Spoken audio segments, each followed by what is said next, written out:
Good morning, sir. Good morning, sir. Okay. Thank you, sir. இலங்கையின் ஜனாதிபதிகள் யாழ்ப்பாணத்திற்கு பாதுகாப்புடன் வருவதற்கு அஞ்சும் நிலையில் திடீரென யாழ்ப்பாணத்தின் வீதிகளில் பாதுகாப்பின்றி நடைபயிற்சியில் ஈடுபட்ட ஜனாதிபதி அனுரகுமார திசாநாயக்க தீயாக பரவும் காணொலி. ஜனாதிபதி அனுரவின் பொங்கலை நாங்கள் சாப்பிட மாட்டோம். யாழ்ப்பாணம் வரும் ஜனாதிபதியின் பொங்கல் நிகழ்வுகளுக்கு நாங்கள் செல்லவும் மாட்டோம். அதிரடி கருத்தை வெளியிட்ட எம்.ஏ. சுமந்திரன். திருகோணமலை கடற்கரை பகுதியில் புத்தர் சிலையை வைத்து பெரும் ரகளையில் ஈடுபட்ட தேரர்கள் அதிரடி கைது. கைதின் பின்னர் சிறைக்குள் சாகும் வரை உண்ணாவிரத போராட்டத்தை ஆரம்பித்த தேரர்கள் குழு. நானும் நீயும் ஒன்று சேருவோமா, ஒன்று சேர்ந்து பயணிப்போமா, நான் தயாராக இருக்கின்றேன்.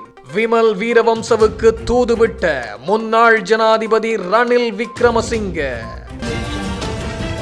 இலங்கையின் பல கொலைகள் மற்றும் கொள்ளைகள், ஆட்கடத்தல்கள், போதைப் பொருள் வியாபாரத்தில் ஈடுபட்டுவிட்டு துபாயில் சென்று தலைமறைவாக இருந்த குட்டி மல்லி எனும் படு பயங்கர பாதாள உலக குழுவின் தலைவர் அதிரடி கைது. ஊடகவியலாளர் பிரகீத் எக்னலிகொட கொலையில் சம்பந்தப்பட்ட ராணுவ அதிகாரிக்கு உயரிய பதவி.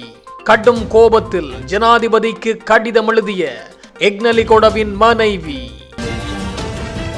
கல்வி சீர்திருத்தம் என்று சொல்லி 500 கோடியை திருடிய அனுர அரசு மற்றும் பிரதமர் ஹருணி அமரசூரிய. லஞ்ச ஊழல் ஒழிப்பு ஆணைக்குழுவில் முன்னிலையான சஜித் அணி இல்லாத பல ஆதாரங்களை திரட்டி வழங்கப்பட்ட முறைப்பாடு. Good morning, sir. Good morning, sir. Okay. Thank you, sir. ஜனாதிபதி அனுரகுமார திசாநாயக்க அதிகாலை நடைபயிற்சியில் ஈடுபடும் காணொலியொன்று தற்போது சமூக வலைதளங்களில் வைரலாகி வருகின்றது. யாழ்ப்பாணத்துக்கு விஜயம் செய்த நிலையில் ஜனாதிபதி இவ்வாறு நடைபயிற்சியில் ஈடுபடுவது குறித்த காணொலியில் பதிவாகியுள்ளது.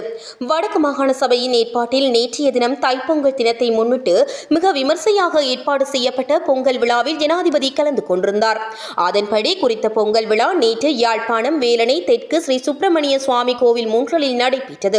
இந்நிகழ்வில் பிரதம அதிதியாக கலந்து கொண்ட ஜனாதிபதி அனுரகுமார திசாநாயக்க தமிழர் பாரம்பரிய முறைப்படி வரவேற்கப்பட்டதை தொடர்ந்து பொங்கல் பானையில் அரிசியிட்டு பொங்கலை ஆரம்பித்து வைத்தார். மேலும் தேசிய வீடமைப்பு திட்டத்தின் ஆரம்ப விழா சாவகச்சேரி மீசாலையில் இன்று காலை ஜனாதிபதி அனுரகுமார திசாநாயக்கவின் தலைமையில் நடைபெறவுள்ளது. குறித்த நிகழ்வில் கலந்து கொள்வதற்காக ஜனாதிபதி யாழ்ப்பாணத்திற்கு பயணம் மேற்கொண்டதை அடுத்து இவ்வாறு இன்று அதிகாலை நடைபயிற்சியில் ஈடுபட்டுள்ளார். நாட்டின் ஜனாதிபதியொருவர் மிக குறைவான பாதுகாப்புடன் இவ்வாறு பொதுவெளியில் நடைபயிற்சியில் ஈடுபடுவது குறிப்பிடத்தக்கது. யாழ்ப்பாணத்தில் ஜனாதிபதி கலந்து கொள்ளும் நிகழ்வுகளில் கலந்து கொள்வதில்லை என தமிழரசு கட்சி முடிவெடுத்துள்ளதாக அக்கட்சியின் பதில் செயலாளர் எம்.ஏ. சுமந்திரன் தெரிவித்துள்ளார். யாழ்ப்பாணத்தில் நேற்றைய தினம் வியாழக்கிழமை நடைபெற்ற ஊடக சந்திப்பின் போதே இவ்வாறு தெரிவித்துள்ளார். யாழ்ப்பாணத்திற்கு விஜயம் மேற்கொண்டுள்ள ஜனாதிபதி பொங்கல் நிகழ்வுகளில் கலந்து கொள்கின்றார். அந்நிகழ்வுகளில் கலந்து கொள்ளுமாறு இலங்கை தமிழரசு கட்சியினருக்கு அழைப்பு விடுக்கப்பட்டுள்ளது. அந்நிகழ்வுகளில் கலந்து கொள்வதில்லை என எமது கட்சி முடிவெடுத்துள்ளது. இதற்கு பிரதான காரணம் பிரஜா சக்தி என்னும் பெயரில் அரசு இயந்திரங்களுக்கு சமாந்தரமாக தமது கட்சியை சார்ந்தவர்களை கொண்டு ஒரு அமைப்பு உருவாக்கப்பட்டுள்ளது.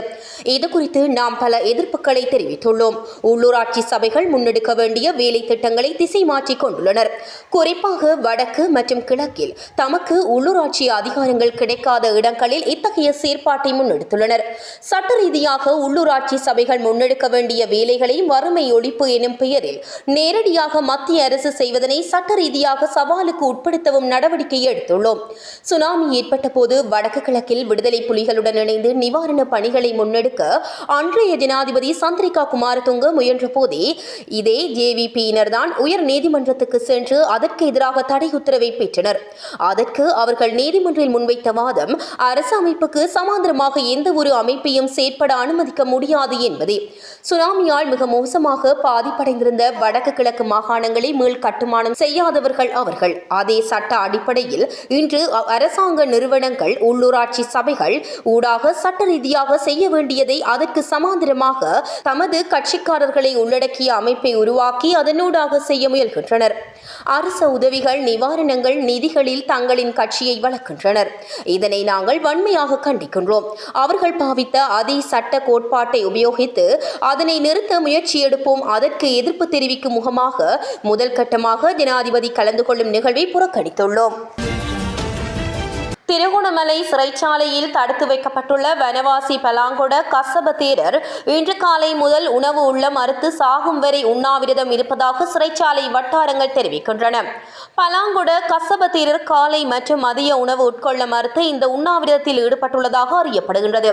நவம்பர் 16ஆம் தேதி திருகோணமலை கடற்கரையில் கடலோர பாதுகாப்பு கட்டளை சட்டத்தை மீறி சட்டவிரோதமான முறையில் புத்தர் சிலையை வைத்து மக்களிடையே குழப்பங்களை ஏற்படுத்தியதாக 4 பிக்குகள் மற்றும் 5 பேர் அடங்கிய 9 பேர் நேற்று திருகோணமலை நீதிமன்றத்தால் விளக்கமறியலில் வைக்கப்பட்டனர். பலாங்கொட கசப தேரர் மட்டுமே இந்த உண்ணாவிரதத்தில் ஈடுபட்டுள்ளார். அதே நேரத்தில் மற்ற பிக்குகள் வழக்கம் போல் உணவு பெற முன்னிலையாகியதாக தெரிவிக்கப்படுகின்றது. வணக்கத்துக்குரிய பலாங்கொட கசப தேரரின் இந்த உண்ணாவிரதம் குறித்து திருகோணமலை விளக்கமறியல் சிறைச்சாலை திருகோணமலை துறைமுக காவல்துறையினருக்கும் தகவல் அளித்துள்ளது. துபாயில் வைத்து அந்நாட்டு போலீசாரால் கைது செய்யப்பட்ட பாதாள உலக கும்பலை சேர்ந்த சூட்டிமல்லி உட்பட 3 இன்று வெள்ளிக்கிழமை இலங்கை போலீஸ் குழுவினரால் நாட்டுக்கு அழைத்து வரப்பட்டுள்ளனர். கைது செய்யப்பட்ட 3 இன்று அதிகாலை 5:20 மணியளவில் துபாயில் இருந்து கட்டுநாயக்க விமான நிலையத்துக்கு அழைத்து வரப்பட்டுள்ளனர். கைது செய்யப்பட்டவர்களில் முன்னாள் அமைச்சர் மங்கள சமரவீரவின் தனிப்பட்ட செயலாளர், கொலை செய்யப்பட்ட சம்பவத்துடன் தொடர்புடைய பாதாள உலக கும்பலின் தலைவரான கொண்ட ரஞ்சித் என்பவரின் சகாவான 30 வயதுடைய சூட்டிமல்லி என்பவரும் காணப்படுவதாக தெரிவிக்கப்படுகின்றது.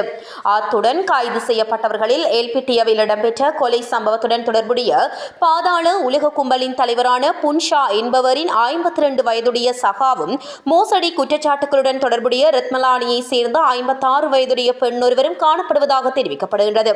குறித்த 3 கொழும்பு குற்றப்புலனாய்வு திணைக்களத்திற்கு பாதுகாப்பாக அழைத்து செல்ல நடவடிக்கை எடுக்கப்பட்டுள்ளது. ஊடகவியலாளர் பிரஹித் எக்னெலிகொடவின் கடத்தல் சம்பவத்தில் குற்றச்சாட்டுக்குள்ளான இராணுவ புலனாய்வு பிரிவு அதிகாரிக்கு பதவி உயர்வுக்கு பலரும் எதிர்ப்புகளை வெளியிட்டு வருகின்றனர். பிரஹித் எக்னெலிகொடவின் கடத்தல் மற்றும் காணாமல் போன சம்பவம் தொடர்பில் இராணுவ புலனாய்வு பிரிவு அதிகாரி கர்னல் எராந்த ரதீஷ் குற்றச்சாட்டுக்கு உள்ளாகியிருந்தார். இந்த நிலையில் அவரை பிரிகேடியராக பதவி உயர்த்தியதை எதிர்த்து ஊடக சுதந்திர அமைப்புகள் மற்றும் பலர் கடும் எதிர்ப்பை வெளியிட்டு வருகின்றனர். அத்துடன் இந்த விடயம் குறித்து எக்னெலிகொடவின் மனைவி சந்தியா எக்னெலிகொட ஜனாதிபதி அனுரகுமார திசாநாயக்கவுக்கு கடிதம் ஒன்றை எழுதியுள்ளார். மேலும் குறித்த பதவி உயர்வு நீதித்துறை செயல்முறையை பாதிக்கக்கூடும் எனவும் சந்தியா எக்னெலிகொட எச்சரித்துள்ளார். முன்னாள் ஜனாதிபதியும் ஐக்கிய தேசிய கட்சியின் தலைவருமான ரணில் விக்ரமசிங்கவுக்கும் தேசிய சுதந்திர முன்னணி தலைவரும் முன்னாள் அமைச்சருமான விமல் வீரவன்சவிற்கும் இடையே ஒரு சிறப்பு தொலைபேசி உரையாடல் நடந்துள்ளது. ரணில் விக்ரமசிங்க அனுராதபுரத்திலிருந்து கொழும்புக்கு திரும்பிக் கொண்டிருந்த போது 14ஆம் தேதி பிற்பகல் இந்த அழைப்பு விடுக்கப்பட்டுள்ளதாக தெரிய வந்துள்ளது. இந்த குறுகிய தொலைபேசி உரையாடலின் போது தனிப்பட்ட விடயங்களுக்கு மேலதிகமாக நாட்டின் தற்போதைய அரசியல் நிலைமை குறித்து இருவருக்கும் இடையே ஒரு சுருக்கமான கருத்து பரிமாற்றம் நடந்ததாக தெரிவிக்கப்படுகின்றது. கடந்த காலம் முழுவதும் எதிரெதிர் அரசியல் கருத்துக்களை கொண்டிருந்த இந்த இரு தலைவர்களுக்கும் இடையிலான இந்த சுமூகமான உரையாடல் அரசியல் அரங்கில் மிகுந்த கவனத்தை ஈர்த்துள்ளது. கல்வி சீர்திருத்தங்களுக்காக ஒதுக்கப்பட்ட 500 மில்லியன் ரூபாய் நிதி தவறாக பயன்படுத்தப்பட்டுள்ளதாகவும் வீணடிக்கப்பட்டுள்ளதாகவும் கூறி லஞ்ச ஊழல் ஒழிப்பு ஆணைக்குழுவில் முறைப்பாடு செய்யப்பட்டுள்ளது. ஐக்கிய மக்கள் சக்தி நாடாளுமன்ற உறுப்பினர் முஜிபுர் ரஹ்மான் தலைமையிலான குழுவினர் லஞ்ச ஊழல் ஒழிப்பு ஆணைக்குழுவில் இவ்வாறு முறைப்பாடு செய்துள்ளனர். அதன் பின்னர் இது குறித்து ஊடகங்களிடம் பேசிய முஜிபுர் ரஹ்மான், கையூட்டல் ஊழல் ஆணைக்குழுவில் கையூட்டல் தொடர்பான முறைப்பாடுகளை மட்டும்தான் செய்ய வேண்டும் என்பதில்லை, நிதி முறைகேடு மற்றும் நிதி வீணடிப்பு தொடர்பாகவும் முறைப்பாடு அளிக்க முடியும். அதன் அடிப்படையிலேயே 500 மில்லியன் ரூபாய் நிதி வீணடிக்கப்பட்டது. கல்வி அமைச்சிற்கு பொறுப்பான அமைச்சர் என்ற ரீதியில் இந்த நிதி வீணடிப்புக்கு பிரதமர் ஹரணி அமரசூரியவே பொறுப்பேற்க வேண்டும்.